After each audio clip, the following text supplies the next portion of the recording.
Vamos lá, né? Tema 3. Sim. Tema 3 é a EVALI, né? Que é uma sigla em inglês para uma doença, para uma entidade patológica, né? Como eu leio aí nos livros. Mas para uma doença que em português se traduz em injúria pulmonar, associada ao uso de produtos de vaporizador e cigarro eletrônico, né? E é para e-cigarette, V é para vaping, P é para products use, A é de associated, L é lung e I é injury. E eu coloquei aqui no nosso texto também. E antes de introduzir o tema, o que você achou? O que você achou desse tema? Quais eram suas expectativas e o que acabou virando? O que você achou? Eu sei que teve. Então, quando você. Pode falar. Pode falar. Quando você mandou a respeito do tema, você, né, falou ali a sigla, daí você deu uma explicada a respeito e tal, daí eu comecei a procurar e eu comecei a ver que tinha pouquíssimo português, né, igual a gente falou mesmo no decorrer da semana. Uhum. E aí eu fui encontrando outras coisas. Eu procurei muito a respeito do cigarro eletrônico em si, porque, tipo, eu não conhecia como que funcionava, quais substâncias tinham. Enfim, eu fui conhecer a estrutura, como que funcionava, como funcionava no organismo e tal. E aí eu fui conhecer pro lado também do cigarro comum, né? Porque, enfim, por mais que, tipo, uma coisa comum as pessoas fumarem e tal, não foi um ambiente que eu convivi, então eu nunca, né, associei a nada, nunca compreendi de fato como acontecia, então eu fui entender os dois lados. E eu acho que também ver só sobre o EVALI separado do tabagismo não faz muito sentido porque os dois estão necessariamente linkados, né? Estão necessariamente linkados e aí tem mais esse outro fator que é as discussões sobre tabagismo de modo geral são muito mais antigas, então são muito mais amplas, já tem muito mais resultado assertivo, né? E sobre EVALI ainda não tem muita coisa que foi o que você acabou de dizer. Mas querendo ou não, é uma discussão muito legal e foi muito bom, inclusive, que você tenha se inteirado melhor sobre tabagismo para a gente agregar na discussão e no fim das contas a gente acabou fazendo um pouco disso, até no texto aqui. Mas foi muito bom, porque a gente compreende o outro lado da moeda, né? Ao invés de discutir um separado e a gente acaba podendo comparar e entendendo os dois lados da moeda, né, de um assunto que está necessariamente linkado, não tem como a gente desvincular. Sim. Eu acabei achando muito interessante, porque eu conheci, né, um universo novo, entendi os mecanismos, e entender como que funciona no organismo é realmente muito interessante. Beleza. Eu também gostei bastante do tema. É um tema que eu sugeri, né? Então seria difícil que eu não gostasse, né? Acho que tá funcionando mais ou menos assim. A gente tá sugerindo os temas que a gente se relaciona melhor ou tem curiosidade por algum motivo. E daí é gostoso, né, de pesquisar. Então eu li bastante coisa. Acho que eu li não sei quantos. Eu li bastante coisa, cara. 2 aqui, mas. Ó, eu li 18 artigos no total. E obviamente, né, que não li todos os artigos por completo, porque algumas informações se reproduzem, etc. Então a gente vai lendo ali partes que chamam mais atenção do artigo e que estão trazendo informação nova. Mas eu achei muito gostoso a leitura. E é o que você falou mesmo, eu tentei fazer pesquisa em português também para trazer, para entender como estava rolando essa experiência da EVALI, né, da injúria no Brasil, e eu não consegui encontrar muita, muita informação científica. E consegui encontrar só, na verdade, algumas revistas ou publicação jornalística, notícia e tal, de traduções ou trazendo essa experiência que tinha acontecido nos Estados Unidos, o CDC declarando essa doença aí como uma doença listada no CID-10, né? No Cadastro Internacional de Doenças, que a gente aprendeu o que é. E Então, para mim foi uma discussão bastante interessante. Teve algumas limitações, por exemplo, essa de não entender exatamente qual que é o papel do vape, pelo menos por enquanto no Brasil, mas dá para entender pelo menos qual é o papel do vape na minha vida, né? Na vida das pessoas que estão à minha volta. Sim, mas eu acredito que, né, que não tenha grandes informações no Brasil devido ao fato de ter sido proibido bem lá no início, né? Já foi, eles já agiram bem rápido, já proibiu, foi em 2009, então assim, em outros países que não houve essa proibição, eu acho que, né, eu acho não, como os artigos disseram mesmo, teve um crescente uso, né, as pessoas foram aderindo mais no seu dia a dia, então realmente é devido a esse fato, né? Por mais Eu que, acho assim, que a informação é crescente, muitos não aderiram porque é sei lá, por proibido. falta de informação e porque é proibido isso. Eu acho interessante essa discussão porque ela é meio controversa. Do meu ponto de vista e no ponto de vista de algumas coisas que eu li, porque se a gente observar, por exemplo, os danos produzidos pelo cigarro, pelo tabaco em si, e comparar com os danos, e eu acho que eu vou trazer isso na pesquisa, e vai ficar um pouco evidente, mas ainda não tem pesquisa demonstrando isso, né? Até porque ainda não tem pesquisa específica sobre o vaporizador ou cigarro eletrônico demonstrando ali o vaporizador em específico, né? O cigarro eletrônico já sim, mas o vaporizador específico demonstrando que ele é melhor, demonstrando as próprias características do cigarro eletrônico e que ele é melhor em substituição, por exemplo, do que o tabaco, o cigarro convencional. Mas aí eu acho essa discussão controversa porque aparentemente tem algum lobby aí da indústria do tabaco convencional que precisa se manter no mercado, né? E aí a gente tem essa não aceitação do cigarro eletrônico ou do vaporizador, por exemplo. Então eu acho que esse é um campo meio obscuro da discussão. Eu não sei se realmente é bom o fato de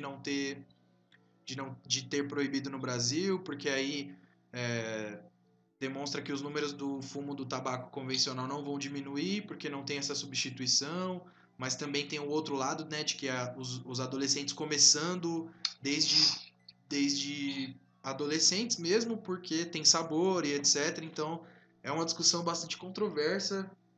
Eu acho que é um ponto que ainda vai trazer muita coisa e eu não acho que vai se sustentar essa proibição, para ser sincero, né? Mas é Então, proibido. eu também não acho que se sustente essa proibição, principalmente pelo fato, sei lá, tipo, da gente ter fronteiras, que então, tecnicamente é um pouco mais fácil de comprar fora, e pela indústria mesmo, que ela, como você falou, ela tem que se sustentar, né? Então, assim, por mais que seja proibido as propagandas e etc., eles, de alguma forma ou outra, eles arrumam um jeito, né? Eles acham uma forma de se introduzir. Só que, assim, eu acredito que o fato de ter sido proibido né, precocemente foi bom, assim, para que essa pesquisa, né, deles, essas discussões sobre se de fato é bom, se de fato Surjam antes da ajuda, é liberação, né? benéfico, não, enfim. Então, pois é, porque, tipo, por É exemplo, se eles verdade. descobrirem, não, de fato é bom, de fato é comprovado, a gente conseguiu comprovar, daí acontece a liberação. E vai ter base científica para aquilo ali, para falar, não, vamos partir desse ponto e a partir daqui a gente vai conseguir, né, diminuir o vício no tabaco em si e é um meio, de fato, seguro para a gente recorrer, vai produzir menos doenças pelo fato da liberação de certas toxinas ser menor e tal. Então, eu Aham. acredito que é igual você falou, vai ter uma discussão ainda imensa a respeito, mas eu acredito que para descobrir de fato o que é bom, o que não é, o que é benéfico ou não. E aí depois acho que uma subsequente liberação, mas já com as informações, né, relacionadas, Sim. acho que eu concordo com você em relação a esse ponto aí. Bom, concordo com você. Bom, vamos lá para a introdução. Eu vou passar por cima aqui do que eu construí como artigo e da linha de raciocínio que eu tomei. E aí a gente depois tem um roteiro de perguntas, então a gente vai fazer. A Gedália vai fazer, no caso, algumas perguntas, e no caso do próximo tema, eu vou fazer as perguntas. E a gente vai tentar aqui destrinchar o máximo que a gente conseguir dessa discussão, né? Então, iniciando, né, EVALI foi uma doença agora descrita pelo CDC, pelo Centro de Controle de Doenças dos Estados Unidos. Ela foi descrita exatamente dessa forma, EVALI, né, que é a sigla do que a gente já falou. E em português é injúria pulmonar associada ao uso de cigarro eletrônico ou produtos de vaporizador. Aí fica bastante interessante a gente frisar, né, que o tabagismo continua desde muito tempo já, mas continua sendo uma das principais causas de doenças evitáveis, né? E a gente tem que entender o conceito de doenças evitáveis. Talvez a gente discuta numa próxima oportunidade, mas tabagismo, principais causas de doenças evitáveis, e um fumante ele corre 50% a mais de risco de morrer prematuramente, né? Devido a alguma complicação relacionada ao uso crônico de cigarros, ao fumo crônico de cigarros. E número bastante alto, já sabia mais ou menos esse número, mas acho que não entendia ele muito bem e a, não relacionava a doença em si, e agora um pouco melhor. E aí, em 2004, um pesquisador chinês, um médico chinês, o pai desse médico faleceu de câncer e ele era fumante. E aí esse médico chinês desenvolveu um cigarro eletrônico, né? Então foi o primeiro momento em que ele foi introduzido no mundo, em 2004. E ele desenvolveu o cigarro eletrônico para tentar ajudar o próprio pai, mas o pai acabou morrendo. E depois desse ano em que ele desenvolveu, em 2005 já começou a ser exportado por empresas para os Estados Unidos e na Europa. Ou seja, já ganhou uma certa popularidade desde esse momento aí. E aparentemente, acabei não colocando na pesquisa, mas aparentemente nos últimos anos, agora de 2017 para 2020, a gente tem o surgimento dos vaporizadores, que são os vapes, né, que são outro tipo de cigarro eletrônico, mas são muito parecidos e também são sistemas de entrega de nicotina vaporizada. E aí, falando sobre um pouquinho, né, sobre epidemiologia, a gente percebe um fato surpreendente de que EVALI não foi relatado na Europa, né? Esse tipo de doença não foi relatado na Europa, e nos Estados Unidos tem aí um estudo de análise de casos, né? Um estudo de reporte de casos de 2.500 casos ali em 2019, se não me engano, deixa eu até confirmar. 2019. Em dezembro de 2019, eu acho que essa coleta de dados começa ali em 2018. Então, mais ou menos em um ano, conseguiram registrar 2.500 casos e aí classificar isso como epidemia. Então, como funciona? Por que as pessoas fumam, né? É gostoso? A gente até fez essa discussão, né? É gostoso? Por que você fuma? Não consigo relacionar com o sabor de nenhuma comida. E, na verdade, não é gostoso. Tem um gosto que incomoda. Não é um gosto bom, é um gosto amargo. E por que as pessoas fumam então? Por causa da nicotina, basicamente por causa da nicotina. A gente tem outros fármacos, né? A nicotina, no caso, é um fármaco. A gente tem outras moléculas, outras substâncias que vão agir no organismo, mas a nicotina é a principal produtora de vício. E como é que ela produz vício? Então, a nicotina ela é absorvida pelos nossos pulmões, é enviada para o cérebro, e no cérebro ela vai atingir receptores colinérgicos nicotínicos. O que esses receptores vão fazer? Então a gente vai ter o estímulo a esses receptores, a liberação de cálcio na membrana dos receptores, e depois ativação de canais de cálcio dependentes de voltagem e liberação de neurotransmissores. E qual que é o neurotransmissor principal? A dopamina. A dopamina é liberada principalmente em algumas regiões do encéfalo. Eu vou até mostrar a imagem aqui. É uma pena que você não está conseguindo ver, mas eu estou mostrando aquela imagem que eu coloquei no artigo, só que um pouco maior. Então a gente tem aqui, Sim. esse é o ponto de liberação de nicotina, né? Esse é o ponto em que ela chega, a nicotina, através da corrente sanguínea. E a gente tem estímulo desta região aqui, do núcleo accumbens, né? E a partir dessa região, a gente vai ter a liberação de dopamina. E a dopamina é responsável pelo quê? Neste contexto. Ela é responsável, nesse contexto, por representar, sinalizar uma experiência agradável ao usuário. O que acontece? Essa pessoa tem um estímulo agradável, ela gostaria de ter mais estímulos agradáveis. Por isso que ela promove a própria autoadministração. E aí a nicotina está bem relacionada com esse conceito de que droga é viciante, né? De que algumas substâncias são viciantes. É muito parecido também com o mecanismo de ação da cocaína, embora em outra posição do sistema nervoso central.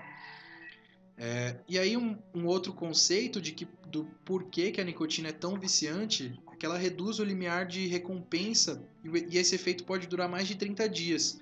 Então a gente vê algumas discussões de que a nicotina ela é uma das substâncias mais viciantes, ela é altamente viciante. Por quê? Porque ela reduz esse limiar de recompensa, então você sente recompensa por por um estímulo tão básico quanto a nicotina por muito tempo. Então é muito fácil se sentir recompensado pelo estímulo da nicotina. Em até 30 dias esse umbral de recompensa fica diminuído. E aí outros pontos que eu coloquei a serem citados é que a gente vê um papel genético nessa discussão. E o que seria papel genético? Bom, acabei não citando aqui as subunidades, né? Então a gente tem uma subunidade, a gente tem um receptor específico para nicotina, né? Tem aqui esse receptor específico demonstrado aqui, ele tem algumas subunidades e ele é formado por diferentes tipos de subunidades. Tem um tipo de subunidade que é o mais importante, aparentemente A7, alfa 4 e alfa 7. Ok, então qual que é o papel desses receptores? Se ligar, né, receber a nicotina e aí depois agir nas células colinérgicas, né, liberar acetilcolina e dopamina numa outra posição do cérebro. E o que vai acontecer? Uma pessoa que recebe informações genéticas, por exemplo, dos pais, de um pai que é fumante, ela já recebe a informação genética nessas subunidades dos receptores. Ou seja, ela já tem receptores mais sensíveis ao estímulo pela nicotina. Então a gente vê que o papel da genética no vício. Depois a gente tem o conceito de papel comportamental, o conceito de hábito, né? Então o uso da nicotina, o fumo do cigarro, o tabagismo ou o uso de outros sistemas de entrega de nicotina, eles estão muito relacionados aos hábitos, né? No fumante, por exemplo, a gente observa isso quando o fumante sempre toma um café e fuma um cigarro. E aí ele tem esse hábito, ele criou essa rotina de como fazer algumas coisas, né? Quando acorda, toma café, fuma um cigarro. Depois das refeições, ele toma café, ele ou toma café ou não toma café, mas ele fuma um cigarro. Então é habitual e aí esse sistema de hábitos é muito prevalente e está diretamente relacionado aí com a nossa produção de vício.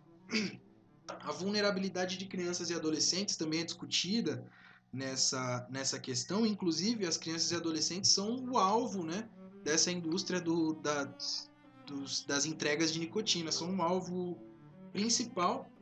E por quê? Porque, primeiro, que a pessoa, quanto mais tempo ela for viciada, mais tempo ela vai comprar aquelas coisas ali que essa indústria oferece. E segundo, porque as crianças têm mais vulnerabilidade em relação aos receptores, né?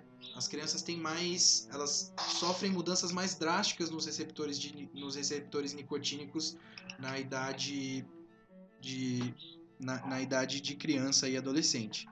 Enfim, um outro ponto a ser citado é o papel dos inibidores da monoamina oxidasa. Então, o cigarro tem alguns componentes que inibem a monoamina oxidase. E essa enzima ela é responsável por metabolizar e eliminar a nicotina da corrente. Ou seja, se uma pessoa fumasse e a gente não tivesse esses compostos que inibem a ação dessa enzima, a nicotina seria eliminada e ela não ia causar esse limiar por 30 dias, por tanto tempo, essa redução do limiar de recompensa. E só para citar e generalizar os aspectos clínicos do efeito da nicotina, a gente tem redução do estresse, aumento na concentração para fazer algumas atividades, mas principalmente o prazer, né? Então, a cada trago ali, aquela pessoa sente prazer.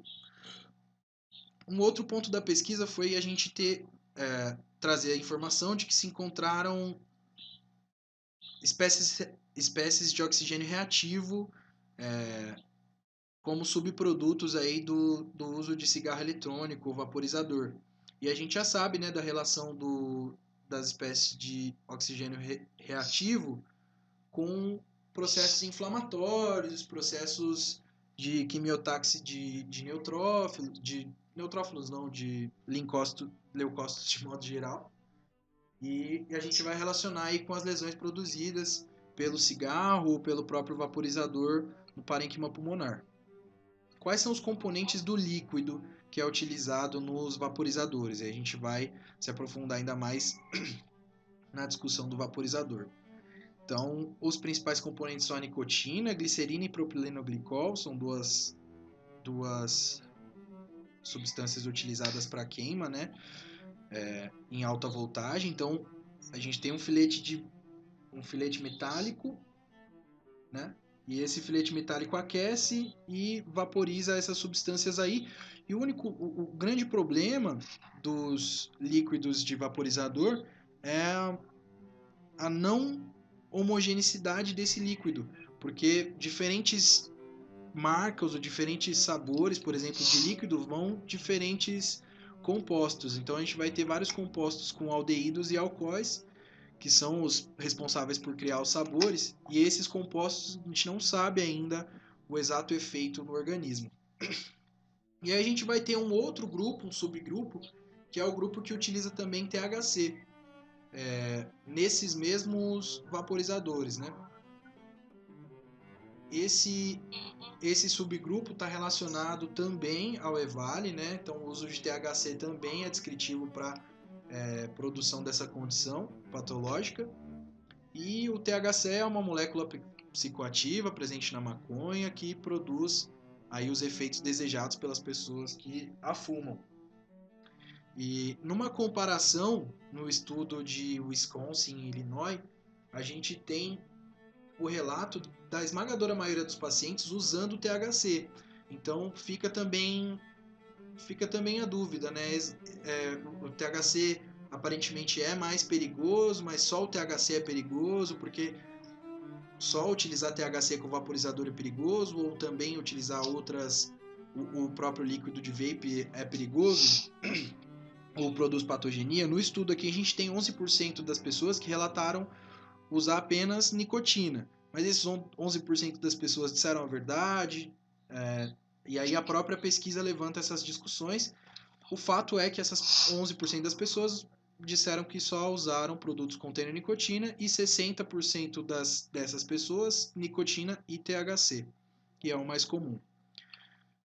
A epidemiologia a gente acabou já citando no início, né? Foram encontrados 2.506 casos de EVALI nos Estados Unidos, e aí o CDC resolveu realmente declarar uma epidemia e também classificar esse tipo de lesão no Código de Doenças, né, no Cadastro Internacional de Doenças. E o que acontece? Né, quem está sofrendo de EVALI, quais são os achados na admissão clínica? Quando essa pessoa chega no hospital, quais são os sintomas que ela apresenta?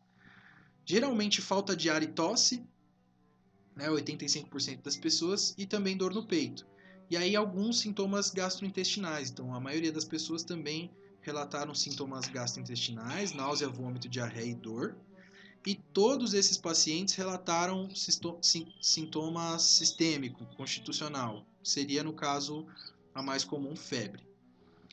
A esmagadora maioria dos pacientes apresentaram baixa na saturação de oxigênio. Então, a gente vê que 25% das pessoas apresentaram saturação menor que 89%, isso é muito baixo em saturação, e 33% dos pacientes apresentaram entre 89 e 94, e a gente não sabe onde fica a linha média aí, mas entre 89 e 94 a gente considera uma baixa não grave, né, na saturação de oxigênio. E também, como último achado na admissão, 83% das pessoas apresentaram alta nos leucócitos, sobretudo monócitos polimorfonucleares, que é o que acontece geralmente nas lesões que a gente observa em pulmão, né? Para achados imaginológicos e histopatológicos, então depois de análise, o que a gente encontrou no pulmão dessas pessoas? Achados histopatológicos, foi encontrado vitamina E, não se conhece exatamente qual que é a função da vitamina, qual que é o papel da vitamina E na patogenia de EVALI. E imaginológicos encontraram imagens muito parecidas, imagens sugeriam, na verdade, pneumonia e organização, né? Que é opacidade nas duas regiões, derrame pleural, então a gente observa aqui que é um raio-x com bastante obstrução, né? A gente observa bastante obstrução, derrame pleural aqui na lateral esquerda e direita do exame, mas mais dá para ver melhor aqui na lateral direita do paciente, no caso, né, o derrame pleural. E a árvore, como posso dizer? A árvore arterial, né, é bastante congestionada, então bastante congestão nos pulmões, nas áreas pulmonares, sobretudo nas áreas média e inferior, nas regiões média e inferior dos pulmões. E aí a gente observa, segundo aparentemente desse mesmo paciente, né, uma melhora utilizando o glucocorticosteroide, ou seja, sugerindo que o tratamento para essa condição seria glucocorticosteroide, além da cessação, né? E um outro achado, que foi um achado histológico realmente, foi dano alveolar difuso. Então tinha algumas imagens lá no raio-x, de raio-x de dano alveolar difuso, mas eu não conseguia identificar muitas coisas nelas.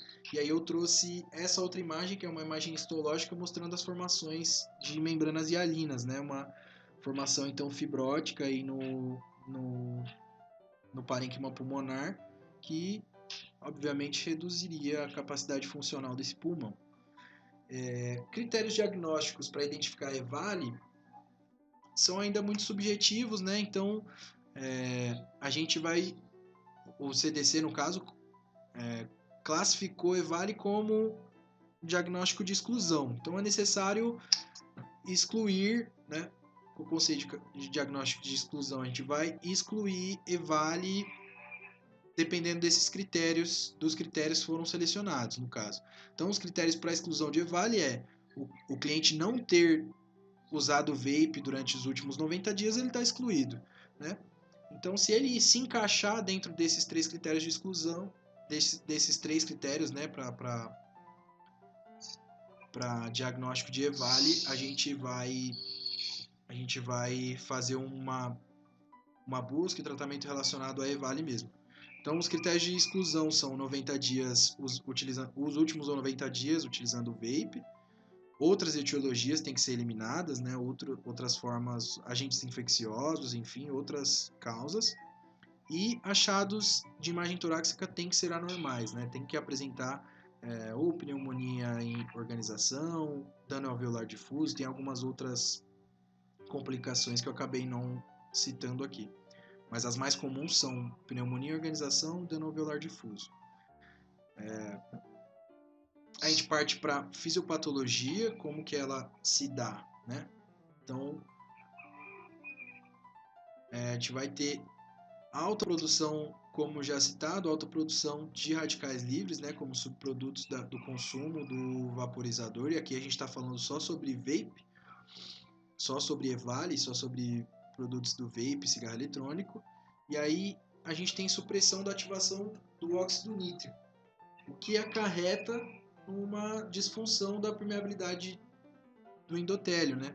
E aí, com essa disfunção da permeabilidade, a gente vai ter esses achados pulmonares com derrame pleural, por exemplo, e com derrame intersticial ali no pulmão, a gente vai ter essa congestão generalizada na árvore pulmonar. Enfim, acho que a gente vai observar também dentro da fisiopatologia estresse oxidativo, e a gente vai falar um pouco melhor sobre ele no próximo ponto aqui. E aí eu queria frisar que eu achei interessante nessa mesma pesquisa que foram encontradas melhoras, e aí numa comparação, né, foram encontradas melhoras em algumas mulheres, foram testadas tentando fazer a troca do cigarro convencional para vaporizador. Em um mês essa pessoa melhora na rigidez vascular e tem melhor função endotelial. Então tá aí um indício de que talvez não iniciar com vaporizador, obviamente, né, e começar a fumar não deve ser feito pelos efeitos da nicotina, das espécies de oxigênio reativo e vários outros motivos, mas talvez substituir o cigarro. Então, vamos lá, para recapitular. A cessação tem que ser o objetivo principal, né? A cessação deve ser o objetivo principal em qualquer caso, deve ser o estímulo principal.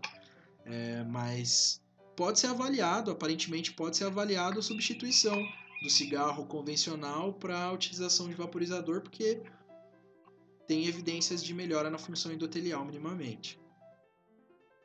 O tratamento de EVALI é a interrupção realmente do vape, né?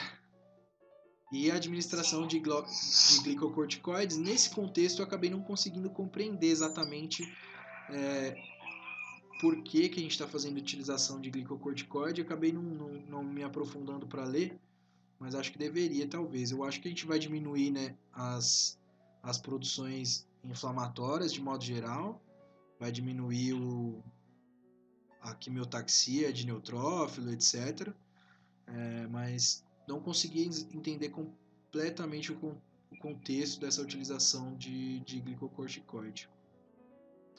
E aí o que a gente colocou na discussão como bônus foi o efeito do estresse oxidativo do tabagismo em si, né? E aí a gente pode fazer as nossas próprias comparações com o que a gente observa na vaporização de líquidos do vape, e também a relação tabagismo com Covid-19. Então eu não consegui encontrar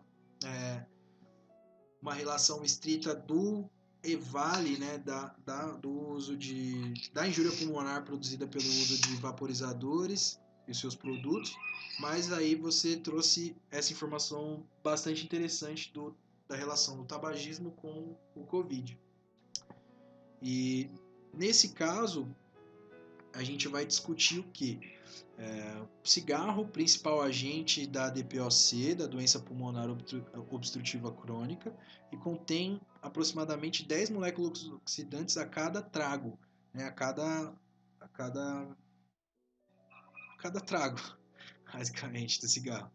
E aí, o que a gente vai ter, nesse caso, é um desequilíbrio. Então, a gente sabe que o organismo tem mecanismos fisiologicamente oxidantes e mecanismos fisiologicamente antioxidantes, e a gente vai ter um desequilíbrio, no caso, um aumento das moléculas que são oxidantes. E nesse processo, a gente tem um processo de inflamação aí que é crônico e mantido, né? Aí produz cicatrização, fibrose e, no fim das contas, doença pulmonar obstrutiva. E a relação que a gente consegue fazer do tabagismo com o Covid-19 vai partir do princípio de que o monóxido de carbono, que é ingerido nos tragos do cigarro, por exemplo, ele produz aí um processo inflamatório agudo, e a gente vai ter uma hipoxemia severa crônica, severa grave, silenciosa grave, né? Então, os fumantes de cigarro eles já apresentam essa condição justamente pela presença de monóxido de carbono no fumo, e também os cigarros eletrônicos apresentam algumas substâncias de pequeno peso molecular, né? Então a gente tem essas pequenas substâncias também contribuindo aí para evolução do Covid-19, e aí a gente tem que separar duas coisas, né? No cigarro no cigarro convencional, a gente tem o tabaco e a ingestão de monóxido de carbono e também de partículas menores, que são os PM2.5, né? Partículas moleculares pequenas de até 2,5 micras. E no cigarro eletrônico ou no vaporizador, por exemplo, a gente não tem o monóxido de carbono, né? O que não vai agravar nosso processo hipóxico ali, isquêmico grave, mas a gente tem pequenas moléculas, pequenas partículas, e essas pequenas partículas e o monóxido de carbono estão relacionados também com a expressão de uma outra faceta aí da doença do Covid-19, que é o que? A maior expressão de células contém a enzima conversora de angiotensina 2, e o resultado de uma maior expressão dessas células é a expressão das células não, né? A expressão da enzima em si. O resultado desse aumento na expressão é que essas pessoas que têm um aumento na expressão vão ser mais suscetíveis à infecção pelo coronavírus. Por quê? Porque essas células que expressam a enzima conversora de angiotensina são exatamente o portal de entrada para o vírus no organismo. Ou seja, quem tem expressas mais moléculas de enzima conversora de angiotensina vão ter probabilidade maior de ser infectados realmente pelo coronavírus, o que aumenta as chances dessa pessoa de ter complicação, o que aumenta as chances dessa pessoa de vir a óbito, né? Acho que é isso, passei por tudo que tem na discussão, bem travadamente, mas acho que é isso. Então, basicamente, você falou tudo da pesquisa, do que foi anotado, do que foi colocado, né? E só me resta observar você, observar os achados, observar aquilo que foi dito. Porque das perguntas, basicamente, já respondeu o que seria para perguntar, o que seria para falar. E eu queria fazer uma pergunta que, na realidade, pudesse não, obviamente é particular, porque você tem, né, você é fumante, você aderiu ao cigarro eletrônico há um tempo e tal. E eu queria saber de você, se você acha que de fato o cigarro eletrônico ele é uma saída, né? Ele é uma saída para a cessação do tabagismo, de acordo com a sua experiência, de acordo com aquilo que você passou, né? Fumando, tendo esse tempo, essa experiência com o cigarro eletrônico. Nas nossas conversas você já me disse mesmo que não teve nenhuma reação, não sentiu nada que fosse característico, né? Não teve nenhuma diferença ao mudar, né? Do cigarro convencional para o cigarro eletrônico, mas aí eu gostaria de saber a respeito disso, se você acha que de fato é eficaz.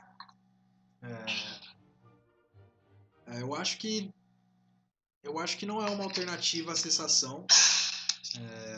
Inclusive, eu acho que por motivos meio óbvios, que são, por exemplo, a facilidade que você tem para fumar. Eu estou aqui dentro de uma sala fechada e estou vaporizando, né? Então eu estou alimentando ainda mais meu organismo com nicotina. E aí então eu estou aumentando as produções de vício, né? E várias outras discussões também, como o consumo e os produtos de espécie de oxigênio reativo e tal. Então eu estou produzindo mal ao meu organismo de uma maneira mais fácil. Estou num quarto fechado e estou aqui produzindo mal ao meu organismo. A diferença disso para o cigarro é que com o cigarro eu tenho que ir para um local reservado, que seja aberto, ao menos na minha condição, né? Então eu acho que não é uma saída para a cessação do fumo, porque fica mais fácil de você viciar mais, né? O efeito psicoativo acho que pode ser ainda maior. Mas talvez seja uma saída para alguns males que o cigarro faz que a gente não sabe ainda se o vape faz, né? Que o vaporizador faz, tipo devem ter, mas acredito que em menores quantidades, por exemplo, oncopartículas, né? Partículas que sejam carcinógenas, por exemplo. A gente sabe comprovadamente que no cigarro tem muitas, milhares, mas a gente ainda não sabe se o vape tem. Monóxido de carbono, por exemplo, que é o que chega depois a produzir a doença obstrutiva crônica. A gente não tem monóxido de carbono no vaporizador. Então eu acho que existe aí uma redução, talvez, das complicações pelo fumo, etc. Mas eu acho que não é uma saída à cessação, não é uma opção à cessação. Ah, você para de fumar, você vai fumar vape. Eu acho que não é uma boa ideia. E não deveria ser oferecido como, mas talvez seja menos maléfico do que fumar cigarro. Acho que essa era a minha ideia inicial antes de começar, e eu acho que ela continua sendo, né? Talvez seja menos maléfico do que usar cigarro convencional. Mas é só uma hipótese também, os estudos não estudo nenhum comprovou isso, comprova isso exatamente, né? E eu muito menos. Uma coisa que eu pensei a respeito disso, né, de ser, igual você falou, talvez uma alternativa para diminuir, né, os riscos e tal, por ter menos substâncias tóxicas e tal.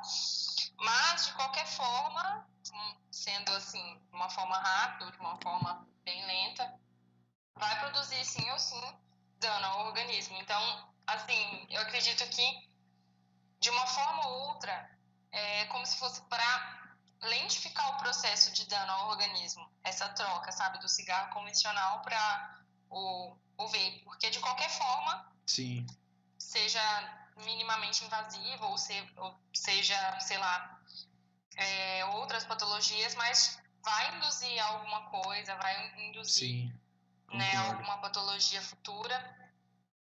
Então, igual você falou mesmo, não é uma alternativa que seja, obviamente, 100% eficaz. E sei lá, né? Talvez haja, né, com estudos, alguma outra comprovação, alguma outra coisa que faça de fato sentido. Mas até aqui, acredito que é isso. Acredito que é isso também. Essa discussão, acho que a gente vai mudar um pouco pro próximo tema, porque não foi legal, né? Por quê? Porque no fim das contas, ao invés de introduzir o tema, eu falei tudo. Não devia ter feito isso. Foi meio burro, Ué, né? mas... Não, mas eu acredito que, sei lá. Acredito que sei lá. Não, mas eu acho que eu fiz errado. Eu errei. Devia ter falado. Não, eu fiz errado. Devia ter só, não sei, falado o comecinho aqui, o que eu entendi da minha cabeça por Evale e tal. E eu acabei, tipo, indo seguindo cada tópico e descendo. Eu acho que não ficou legal. Primeiro que não ficou fluido, né? As últimas que a gente fez ficou bem fluido, bem gostoso de falar. E não ficou fluido. E segundo que não sei, não vingou discussão, não foi legal. Acho que da próxima dá pra melhorar um pouco. Usar mesmo o roteiro, né? Mas eu acho que Um vão. método de introdução e abordagem por uma discussão dos dois lados. Beleza. Vamos mudar isso pra próxima, porque aí a gente só faz uma introdução breve mesmo, fala por cima, sem nem olhar o documento, por exemplo, e depois a gente parte para as discussões com as perguntas. Mas aí eu acho que é essencial que eu também, que a outra pessoa também tenha o roteiro. Por isso que eu acho que é essencial que a outra pessoa também Sim, tenha o roteiro, tá ligado? Então, se você construiu o roteiro, eu preciso ter o roteiro também para saber exatamente onde eu não. Ó, aqui é melhor não atravessar, porque daqui a pouco ela faz uma pergunta e a gente discute aquele tema, ao invés de eu só falar sobre ele e não ter nenhuma pausa, por exemplo. sim. Beleza, então, combinado. Verdade. É porque eu não me dei conta, na realidade, de mandar mesmo. Eu mandei ontem e tal, pra ver se, tipo. Porque pra mim tava, sei lá, tava muito complicado de entender. Eu fiz assim a pergunta, falei, meu, será que isso tá fazendo sentido? Uhum. Mas igual você falou, é realmente colocar como um anexo, né, já no negócio lá e enviar. Vamos fazer isso, vai ficar legal. Vai ficar Sim. legal. Beleza, daí a gente tem acesso às mesmas coisas ali, sabe onde não ultrapassar e tal. Boa ideia. É que as ideias vão surgindo e a gente vai melhorando a nossa discussão, né? Sim, sabe o que foi engraçado? É que você, tipo assim, falou o negócio inteiro, assim. Eu senti, sabe, uma mega empolgação de falar de um tema que, tipo, de fato você gostou, de fato você entende. No final, você fala, mas não ficou legal, né? Como assim? Peço desculpas, peço desculpas. Foi erro de cálculo meu. Pior que não foi nem, foi, tipo, sabe? Eu tava lendo, meio que fazendo o caminho sem pensar exatamente em onde fazer pausas, pra onde, não, onde aqui eu posso parar e tal. Daí depois a gente discute um outro ponto. Mas agora eu já saquei já qual vai ser da... Bom, vai melhorar na próxima, vai melhorar na próxima. Sim. Enfim, vamos lá para próximo tema. Qual vai ser? Olha, eu tô quase botando um ovo. Só pra poder te falar desse próximo tema aqui, assim, né? Fala. Mas, enfim. Primeiro, o porquê que eu escolhi esse tema. Na realidade, segue a mesma linha do porquê que eu escolhi a dieta de eliminação, por acompanhar médicos, por estar sempre por dentro daquilo que eles estão falando e tal. Então, é um tema que, assim, eu não tenho conhecimento sobre específico, né, nas doenças específicas, mas eu já tive não morreu, né? Eu tenho uma colega, uma amiga que ela tem uma específico. E assim, foi um caso muito sério, porque ela começou medicina com a gente, daí ela fez 6 meses e foi de férias. E a médica dela não deixou ela voltar, porque assim, o organismo dela estava todo lascado, todo desregulado. Ela, né, decaiu muito no rendimento dela. E a gente vai falar sobre Tchan, doenças tchan, tchan, autoimunes. tchan. Fala de novo, fala de novo. Doenças autoimunes. Por que que a gente... Por que que eu pensei assim, não vamos falar específico? Por exemplo, essa minha amiga minha tinha lupus, tem lupus. Uhum. Só que dá pra gente entender muito mais se a gente falar no geral, por exemplo, sobre doenças autoimunes. Daí, já vou até mandar pra você ver aí no WhatsApp, Pode mandar. quais são né, basicamente alguns temas que eu fui separando ao longo que eu falei, eu tô pesquisando sobre, eu tava olhando formas de pesquisar. Então tem vários desses temas, eu já separei alguns artigos aqui que eu ainda não li, mas assim, que eu já vi a respeito e que podem ser base para uma discussão e tal, para a gente entender o mecanismo mesmo da autoimunidade, como que funciona, como que pode se desencadear, porque assim, eu fui ler específico sobre doenças autoimunes. E daí eu me dei conta que tipo, a pessoa não necessariamente nasce com a doença autoimune. Eu fiquei muito chocada, porque para mim era uma doença que, né, a criança já nascia com ela e não. Em alguns casos ela é decorrente de reações medicamentosas, de reações alimentares e enfim. Legal. Então, assim, tem vários pontos que são incrivelmente abrangentes. Eu não sei o que acontece comigo, mas eu não sei fazer sei lá, tipo, igual você colocou o tema doença de Kawasaki. Não foi um tema muito aberto, foi uma coisa mais fechada, mas aparentemente eu não consigo me centrar numa coisa bem fechada, pelo visto. Mas é legal, é legal. E é mais importante ainda que a gente pegue temas com maior abrangência, assim, porque a gente pensa mais e, meu, eu acho que é melhor do que, inclusive, talvez seja melhor mesmo do que, não sei se é mais fácil fazer a discussão, mas eu acho que é melhor pra gente, sim, fazer leitura de temas que sejam muito mais abrangentes. Acho que vai ser legal, gostei do tema, não estava esperando isso e achei legal. Eu acho que vai ser bom, acho que vai ser bom, gostei. Então, só para eu entender, a gente vai falar sobre doenças autoimunes de modo geral, e aí tipos de doenças autoimunes e tal, e como elas são geradas, mas a gente não vai falar sobre doenças autoimunes específicas. A gente vai basicamente entender os mecanismos, como que funciona, porque tem várias, tem lúpus, não vou saber falar agora, não vou lembrar, mas são várias delas.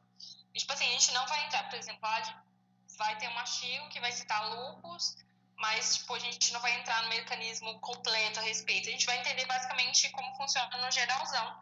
Beleza. Ou também, se quiser, tipo, sei lá, ir para um lado que seja mais específico também, não tem problema, se tipo, se interessar, quiser conhecer e tal.